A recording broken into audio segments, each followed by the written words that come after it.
El modo sobrenatural de la concepción de Cristo capítulo 1, versículos 18 al 25. Mt. Lógicamente, después de exponer la genealogía de Cristo en su sentido de Mesías de Israel, por lo que la comienza en Abraham, va a exponer ahora el modo sobrenatural de esta generación. Esta sección tiene 3 partes bien marcadas. En la primera se narra el hecho histórico de esta concepción sobrenatural y las angustias y propósitos de San José ante este hecho. En la segunda se confirma este hecho con la profecía de Isaías sobre el Emmanuel, que no es otra cosa que el vaticinio de esta concepción virginal sobrenatural de Cristo Mesías. Y en la tercera se destaca cómo José acepta, consciente y libremente, la paternidad legal de Jesús. Esta sección es exclusiva del Evangelio de Mateo. 18. La concepción de Jesucristo fue así, estando desposada María, su madre, con José, antes de que conviviesen, se halló haber concebido María del Espíritu Santo. 19. José, su esposo, siendo justo, no quiso denunciarla y resolvió repudiarla en secreto. 20. Mientras reflexionaba sobre esto, he aquí que se le apareció en sueños un ángel del Señor y le dijo: José, hijo de David, no temas recibir a María, tu esposa, pues lo concebido en ella es obra del Espíritu Santo. 21. Dará a luz un hijo, a quien pondrás por nombre Jesús, porque salvará a su pueblo de sus pecados.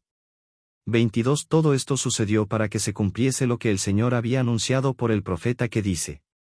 23. He aquí que la Virgen concebirá y parirá un hijo, y le pondrá por nombre Emmanuel, que quiere decir, Dios con nosotros. 24. Al despertar José de su sueño, hizo como el ángel del Señor le había mandado, recibiendo a su esposa. 25. Y sin haberla conocido, dio a luz un hijo, y le puso por nombre Jesús. Angustias de San José. Capítulo 1, versículos 18 al 21. Al regreso de su visita a Isabel, María volvió a su casa, le 1,56. ¿Qué casa era esta? Todo dependía probablemente de saber si ya había celebrado las bodas o solo los desposorios. Podía ser la casa de sus padres, sus familiares o la casa de su esposo. Y el modo de esta generación fue así. Estando desposada, Nesteiteises, la madre de él, María, con José, antes que conviviesen, sin el time, se halló haber concebido del Espíritu Santo. Se plantea a este propósito un problema clásico. Cuando se descubre la concepción virginal milagrosa de Jesús, ¿María estaba solo desposada, con José o era ya su verdadera esposa? ¿Qué valor tienen las expresiones que se usan aquí para narrar esto? 3 términos entran aquí en juego, son los siguientes. El verbo nestello, casar o desposar, el verbo sinergomai, cohabitar, vivir juntos en una casa, o también, aunque raramente, relaciones conyugales. El tercer verbo es paralambano, que significa recibir, y, según algunos, retener. Ante todo conviene destacar que la tradición cristiana se divide al precisar el estado de María a la hora de la concepción virginal de su hijo. Así, se encuentran representantes que interpretan el verbo convenir del uso matrimonial, y que, en este caso, sería la afirmación por el evangelista de no haber mediado en esta concepción, v18. Ni antes del nacimiento, v25, relación conyugal alguna. Tales San Juan Crisóstomo N., San Ambrosio 12 y San Jerónimo 13. No habiendo unanimidad en la tradición sobre este punto, parece lo más probable concluir, por la lectura del texto, que se trata del desposorio, por las razones siguientes. A. El sentido normal del verbo paralambano es el de recibir. En la lengua griega profana se usa también para expresar el matrimonio. Si se quiere suponer que María ya estaba casada, el verbo debiera entenderse en el sentido de retener, conservar, mantener, pero tal sentido no lo tiene paralambano, 14. B. En Mt, el verbo paralambano siempre se usa en el sentido de tomar a uno por socio, no de retener. C. El verbo nestello, tanto en el griego clásico como en el de la koine, puede significar indistintamente casar o desposar. Es el contexto el que ha de decidir. D. El verbo sinergomai no parece que pueda significar en este pasaje de Mt relaciones matrimoniales, pues Mt mismo, o el traductor, expresa estas en el mismo pasaje por el conocido eufemismo matrimonial hebreo de conocer. Así dice probando la virginidad de María en la concepción y parto, y José no la conoció hasta que dio a luz su hijo, v25. ¿Por qué suponer que lo que es un término técnico hebreo, conocer, yada, para indicar las relaciones conyugales, es expresado en el calle 18 por un verbo que no es normal, cuando unos versículos después? Y hablando del mismo tema, ¿lo expresa por la traducción material del eufemismo hebreo técnico por relaciones conyugales? Ni en contra de esto estaría el que se llame a José, varón, de María, si estuviese desposada. Ya que el desposorio en Israel tenía casi el valor jurídico de matrimonio, por lo que, varón, puede traducir indistintamente a marido o desposado, 15. Ni tampoco, por lo mismo, es objeción el que José piensa repudiar a María. Pues este término, si bien es técnico para indicar la disolución de un matrimonio, como el desposorio, tenía unas características tan especiales en Israel, no se podía repudiar a una desposada, si no era mediante el libelo de repudio. Estando, pues, desposados, José y María, antes de que José llevase a María a su casa, antes de que conviviesen, en cuyo acto, nisuin, consistía el acto jurídico del matrimonio, se halló que María había concebido por obra del Espíritu Santo. Los desposorios se realizaban ordinariamente, para las jóvenes, entre los 12 y 13 años, y para los jóvenes, entre los 18 y 24 años. Y el matrimonio se solía celebrar, para las primeras nupcias, al año siguiente al desposorio 16. José debió de tener conocimiento de esto a la vuelta de María de visitar a Isabel. Eran los 3 meses de su fecundación sobrenatural. El evangelista adelanta, pues aún no narró las angustias de José ante ello, que esta fecundación había sido por obra del Espíritu Santo. La expresión, por obra del Espíritu Santo, es una evocación del ate para indicar, no precisamente la tercera persona de la Trinidad, sino la acción, ad extra, de la divinidad. María había sido fecundada sobrenaturalmente por obra de la omnipotencia divina. El sentido no es, naturalmente, que José u otras personas se encontraron con que María había sido fecundada por el Espíritu Santo, pues sería inútil la revelación posterior a José, sino que la encontraron inesperadamente fecundada. Y el evangelista adelanta ya la razón de ello.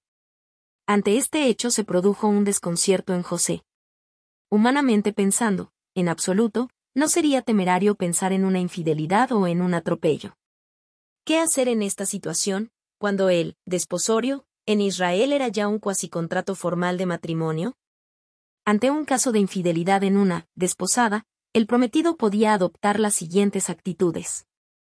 A. Denunciarla, ante un tribunal, a la sinagoga local, para que se anulase, legalmente, el desposorio, o, considerándose la infidelidad en el desposorio, como adulterio, podía pedir para ella la lapidación. Conforme al Deuteronomio, 22,23.24, a causa de las características tan especiales del desposorio en Israel, ya que era considerado para los efectos casi como el matrimonio. B. Retenerla, celebrado el matrimonio, conduciéndola a su casa. Pero, aun reconociendo la inocencia de su esposa, habría el de aceptar la paternidad legal de un hijo que no era suyo y las cargas consiguientes al hogar.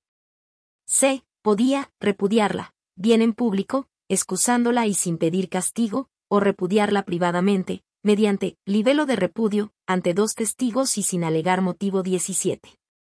D. Dejarla ocultamente, marchándose de Nazaret y dejando que las cosas se olvidaran. Porque era justo, San José no quiere denunciarla, sino repudiarla en secreto. Esta expresión, justo, dikaios, lo mismo puede significar un simple hombre virtuoso, un hombre que, por no tener pecado, no provoca la ira de Dios, Gen 18,23. Clu designar una persona dotada de virtudes eminentes, un santo, MT 23,29. Entre estos 2 extremos caben muchos matices y 8. El evangelista trata de indicar con ello, acaso más que la santidad eminente, la rectitud en su conducta ante Dios y ante los hombres. La forma que pone de repudiarla, apolisai, secretamente, parece sugerir, ya que la palabra usada es el término técnico usado para repudiar, MT 5,31-32. 19,3-7-9, M 2,4.11-12, Le 16,18, en lugar de utilizarse otra cualquiera, VGR, abandonar, que el propósito de José era el repudiarla, darle el libelo de repudio, secretamente y sin fecha, para que así ella pudiese mejor salvar su honor. Después que José tuvo varios días este conato de repudiarla, y después que ya había reflexionado y dado vueltas a este asunto, entimetentos, cuando pensaba ya ejecutar su plan, es la hora de la intervención divina. La escena pasa en sueños. José solo se limita a recibir una orden, que le es transmitida por un ángel del Señor. La comunicación del ángel es doble, una orden y una revelación del misterio que se ha realizado en su esposa. José es llamado hijo de David.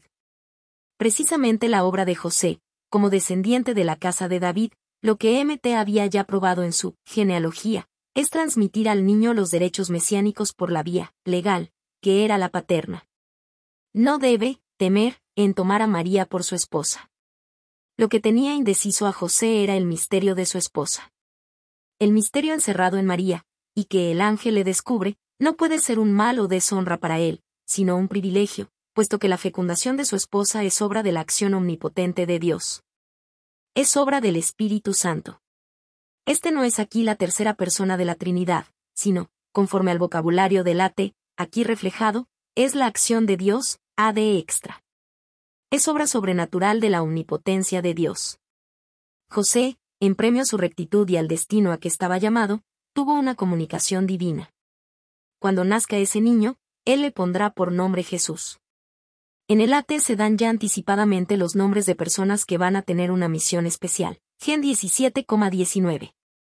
Pero aquí el contraste es fuertemente acusado. Ella dará a luz un hijo, pero tú le llamarás Jesús. A pesar de que en la profecía de Isaías, que luego cita, deja que sea la madre la que dará el nombre al niño. La frase tiene un sentido central en el pasaje. José es el que va a transmitir al niño, legalmente, los derechos mesiánicos. Por eso, le llamarás, en señal de aceptación de esta paternidad legal, y, en consecuencia, de transmisión de estos derechos. Llamar a uno por su nombre indica frecuentemente, en lenguaje bíblico, el tomar posesión de aquello que se nombra. Sal 147,4, JNM2, así José aceptará la paternidad legal del niño, y precisamente le llamará Jesús, que es su nombre propio y el que contiene la misión mesiánica que viene a realizar. Jesús es la transcripción del arameo Yeshua, forma apocopada de Yehoshua, es decir, Dios salva. Por eso su nombre era la cifra de su obra, porque salvará al pueblo de sus pecados. El pueblo, aquí es directamente Israel. En el horizonte judío del Evangelio de Mt, el pueblo es Israel. Es una consideración parcial, pero no exclusiva de la obra mesiánica. Frente a los reyes y dinastías que se llamaban a sí mismos, evergetes, bienhechores, y que tantas veces no eran más que tiranos, aparece aquí la obra mesiánica en su plano totalmente espiritual. Frente al mesianismo político y nacionalista esperado, se presenta aquí un mesianismo espiritual. Él va a salvar de los pecados. Nada se dice de la forma de realizarlo, ni de predicación a la penitencia, ni de sacrificio. Sin embargo, la forma exclusiva en que se vincula a este niño la salvación de los pecados, y su contraste con la obra del Bautista, que predicaba la penitencia, sin por eso salvar al pueblo, parece indicar que aquí esta salvación es obra vinculada especialmente al mérito de la persona de este niño. Además, la fórmula con que Mt transmite esta obra del Mesías, es la misma fórmula con la que se habla de Yahvé en los Salmos. Así se lee, el Dios redimirá a Israel de todos sus pecados, Sal 130,8. Jesús, el Mesías, realizará lo que se esperaba en el AT que haría el mismo Dios. ¿No será esto una sugerencia, ya en el comienzo del Evangelio, de que ese niño era Dios? La profecía del Emmanuel. Capítulo 1, versículo 22 y 23. Una vez que el evangelista narró el modo de la concepción sobrenatural virginal de Jesús, cita, para confirmarla, la célebre profecía de Isaías sobre el Emmanuel, y 7,10-16. Mt ve en este hecho el cumplimiento del vaticinio de Isaías. La advertencia del cumplimiento es de Mt, como se ve por la semejanza en insistir en su evangelio sobre el cumplimiento de las profecías del AT en Cristo, Mt 2,15, 4,14. 12,17. Precisamente sucede, para que se cumpliese lo que el Señor había anunciado por el profeta. La partícula con que mt lo introduce, para que se cumpliese, de suyo podría tener, no un sentido de finalidad, sino también de consecuencia o hasta simple acomodación, como es frecuente, lo primero en la koiné. Y lo segundo, tanto en la literatura judía como en la bíblica. Pero el cumplimiento de la profecía está no tanto en la partícula griega introductoria cuanto en la misma valoración histórica de la profecía, y cuya interpretación auténtica hace además aquí mt. Es importante destacar que mt se fije en esta profecía mesiánica, ya que en la tradición judía había quedado aislada, debido, sin duda, a las dos corrientes opuestas sobre el origen del Mesías. Unos, literatura apocalíptica, sostenían una cierta preexistencia divina del Mesías en Dios, y cuya aparición sería gloriosa. La otra tendencia, que admitía un Mesías puramente humano, no dio especial importancia al nacimiento de éste, ya que se creía estaría oculto hasta el momento de su manifestación a Israel. Mt sabe, independientemente de la profecía, la concepción virginal de Cristo, que él narró. Además, esta profecía es mesiánica, por lo menos en sentido típico, como se deduce de la condena de Pío VI de la obra de Isenbiel, pero no solo los católicos, sino también varios autores no católicos. Admiten que la profecía de Isaías es mesiánica en sentido literal directo 19.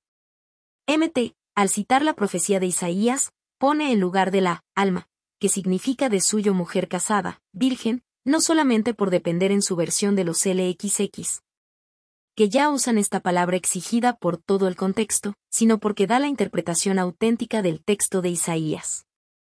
En Isaías, la que pondrá el nombre al niño es su madre, pero mt dice, al referir la profecía, que le llamarán, poniendo este llamar en forma impersonal, porque en realidad las gentes le llamarían. Así por el hecho de reconocerlo como tal, como el favor excepcional de Dios al pueblo. Lo que interesaba a mt es impersonalizar, ya que es José el que recibe la orden de imponer el nombre personal al niño para aceptar con ello la paternidad legal de Jesús. El Evangelio de mt, después de citar que el niño se llamará Emmanuel, lo interpreta, que quiere decir, Dios con nosotros. Esta interpretación no es de mt, que, escribiendo su Evangelio en arameo para lectores judíos, no le hacía falta interpretarles el nombre, ya que la simple lectura del mismo era la expresión de ese significado. La interpretación está hecha seguramente por el traductor griego del Evangelio aramaico de mt, al ser traducido para un público más amplio y no judío. Ni hay oposición alguna al decir que al niño se le llamará Emmanuel cuando, 2 versículos después, el mismo evangelista dirá que José le puso por nombre Jesús, v2sb, conforme al anuncio del ángel, v2i. Porque el nombre que se anuncia en Isaías es el nombre profético de Cristo, y el nombre de Jesús es su nombre propio y personal. El nombre profético solo indica lo que significará para los hombres, en aquel momento, el nacimiento de ese niño. Será Dios con nosotros, de un modo particular. Así, se lee en el mismo Isaías, cuando dice a Jerusalén, desde ahora te llamarás ciudad del justo, ciudad fiel, Is 1,26, no porque hubiese de llamarse así materialmente, sino porque tenía desde entonces una cierta conveniencia a causa de la purificación que en ella haría Yahvé. O, como dice a este propósito San Jerónimo, significan lo mismo Jesús que Emmanuel, no al oído, sino al sentido. José acepta la paternidad legal de Jesús. 1,24-25. Resuelta la angustia de José e ilustrado sobre el origen del niño que se guardaba en el seno de su esposa, y suficientemente adoctrinado sobre su obligación, José cumple lo que el ángel le había mandado, que era doble: recibir a María por esposa y aceptar con ello la paternidad legal de Jesús. José entró así en el plan de Dios sobre la salvación del mundo. Estando solamente desposados, José llevó a cabo su matrimonio, con María llevándola oficialmente a su casa, según era el rito fundamental y específico en Israel para celebrar el matrimonio. Y como el intento directo del evangelista en este pasaje es demostrar la concepción y nacimiento sobrenaturalmente virginal del Mesías, hecho con la narración histórica y con el cumplimiento en ello de la profecía. Por eso es por lo que dice, con su modo y valoración semita, que no la conoció, verbo griego que traduce materialmente al hebreo, conocer, yada, eufemismo usado normalmente por las relaciones conyugales, hasta que, dio a luz a su hijo. Es de sobra conocido el hebraísmo, hasta que, adeki, traducido materialmente en este pasaje, hasta que. Con esta forma solo se significa la relación que se establece a un momento determinado, pero prescindiéndose de lo que después de él suceda. Es el modo ordinario de decir en hebreo. Así Micol, mujer de David, no tuvo más hijos, adeki, hasta el día de su muerte, 2 Sam 6,23. Además es construcción esencialmente semita, que no ha de traducirse materialmente, pues tiene frecuentemente sentido de exclusión. Como aquí. Así, María dio a luz sin haber tenido relación conyugal con José, 20. Algunos códices ponen a continuación de hijo la palabra primogénito, pero su lectura críticamente es considerada como una interpolación proveniente del E2,7, para resaltar la virginidad de María. Y conforme a la instrucción y orden del ángel a José, nacido el niño, le puso por nombre Jesús, y con ello le reconoció, legalmente, como su hijo, y así le transmitía, legalmente, en herencia los derechos mesiánicos que también tenía Jesús, pero cuya transmisión y reconocimiento, legal, se hacía por línea masculina.